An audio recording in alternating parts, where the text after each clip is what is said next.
بسم اللہ الرحمن الرحیم الحمدللہ کفا وسلام علی عبادہ الذین اصطفی اما بعد۔ محترم ناظرین کرام، دکانداروں کے ساتھ ایک غلط چیز وابستہ ہوتی چلی جا رہی ہے۔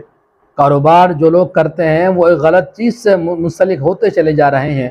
وہ غلط چیز یہ ہے کہ ایسا دیکھنے میں آ رہا ہے، اگر کسی دکاندار کے پاس صبح کو ایک گراہک پہنچتا ہے اور وہ یہ کہتا ہے کہ بھئی مجھے یہ سامان ادھار دے دو، تو وہ دکاندار ادھار سامان دینے کے لیے تیار نہیں ہے، اور وہ یوں تیار نہیں ہے، وہ یہ سوچ رہا ہے کہ اگر میں نے صبح کو سامان ادھار دے دیا تو پورے دن میں سامان ادھار دیتا رہوں گا، پورے دن سامان ادھار جاتا رہے گا۔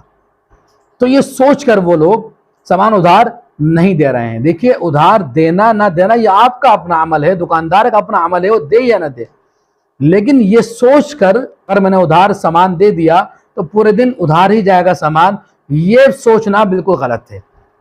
اس کا کہیں سے بھی کوئی تعلق نہیں ملتا ہے۔ ایسا بالکل نہیں ہے کہ اگر آپ نے پہلے گراہک کو سامان ادھار دیا ہے تو باقی کے گراہک بھی ادھار ہی سامان لیں گے۔ یہ غلط اور بے بنیاد بات ہے۔ اس کا اسلامی تجارت سے کوئی تعلق اور کوئی لینا دینا نہیں ہے۔ ادھار دینا نہ دینا یہ آپ کی مرضی ہے، لیکن یہ سوچنا یہ غلط بات ہے۔